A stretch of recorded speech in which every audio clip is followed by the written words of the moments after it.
On July 18, 2025, former Trade Minister Tom Lembong was sentenced to 4.5 years in prison. No bribery, no personal profit, but still prison. Why? Because in Indonesia, sometimes the biggest crime is switching sides.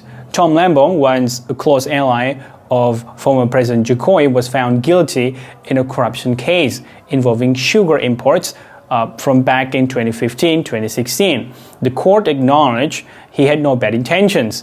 He didn't steal, he didn't receive a single rupiah, yet he was sentenced for bypassing procedures and allegedly causing state losses of 578 billion rupiah. But here's a twist. This case had been quiet for almost a decade, and suddenly it exploded just days after Prabowo Subianto became president. Back in 2015, Indonesia had a sugar surplus.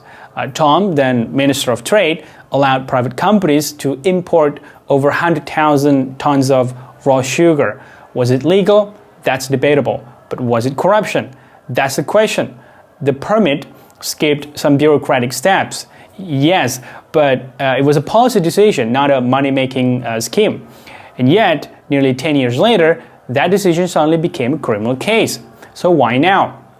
Why bring this case back from the grave right after a new president takes power?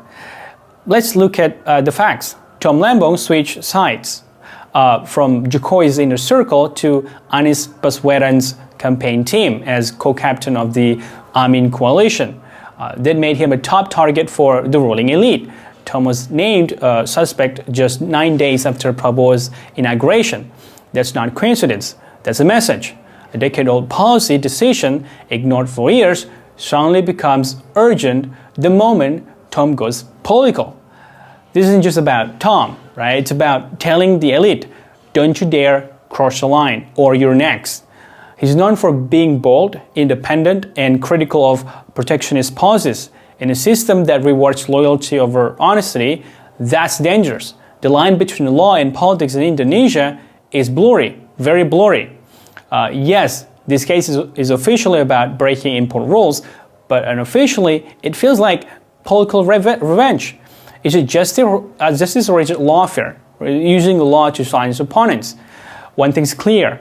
In Indonesian politics, being an enemy isn't always the most dangerous thing. Sometimes the real threat is being a friend who switches sides. Right? If you found this breakdown useful, give a like or share it with your friends. Was Tom Lembong guilty or just guilty of politics? What do you think?